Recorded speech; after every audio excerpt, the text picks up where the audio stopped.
Suddenly it seems the entire country is talking about the alt-right, so I guess it's our turn as well. For those of you who are attuned to the wacky, wild underside of the internet, you know that the alt-right has existed for a couple of years now, but it's only in the last few days that the mainstream has started talking about it.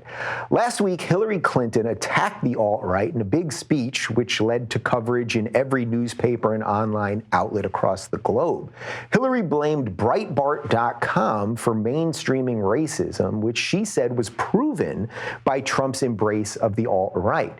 CNN and Fox News both aired clips from the Rubin Report in which Milo Yiannopoulos talked about the alt-right, explaining it as a counterculture movement uniting disaffected conservatives with mischievous internet meme makers.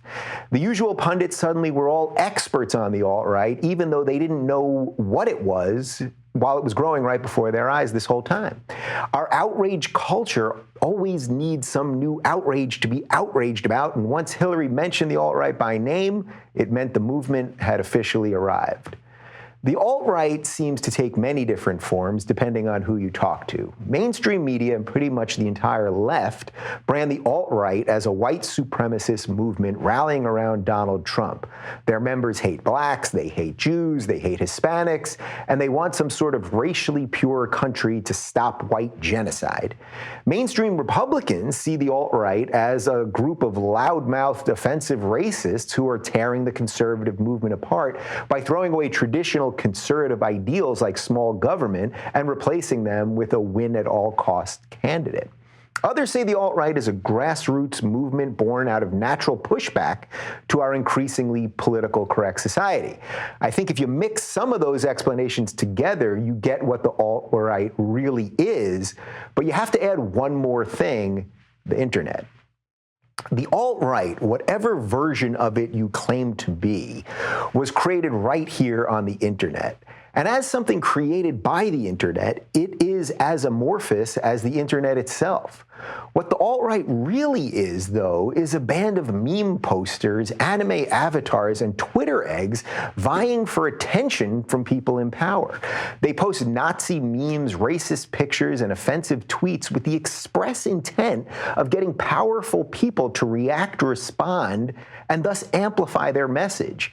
They are keyboard warriors and professional trolls trying to get attention from the sold-out and corrupt media and political elite that we have.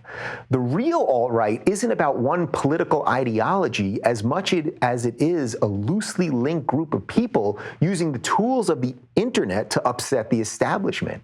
Ironically, in some ways, this wrangling and mocking of the establishment is exactly what the Bernie revolution was supposed to be.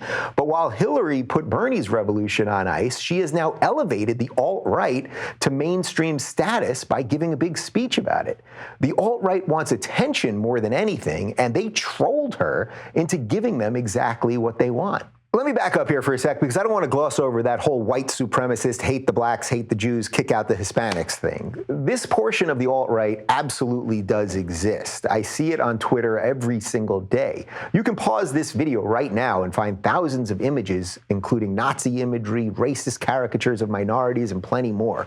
Do a quick search on Twitter, a scan on Reddit, or a look at 4chan, and you'll see some pretty nasty stuff.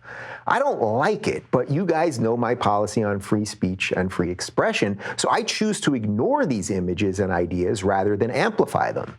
The real question, though, is do these truly hateful racist memes and tweets represent a real movement of hate, or are they designed just to get attention? I think it's some combination of both. Some true racists mixed with a bunch of people who just want to mess with those in power. How many of each of them are there? We have no idea. What we do know, though, is that these people wield very little real-world power. Do white supremacists exist? Yeah. Do black, Jew, and Hispanic haters exist? Yeah, they do. Do some people want to keep immigrants out because of racism? Yes. But the people who make up the alt-right aren't the ones with the power. Instead, they are the ones trying to upset the people in power. And as for Donald Trump, he has blacks and Jews and Hispanics on his campaign staff. This doesn't mean there aren't racist supporters of Trump. Of course there are, just as there are racist supporters of Hillary and everyone else to ever run for president ever.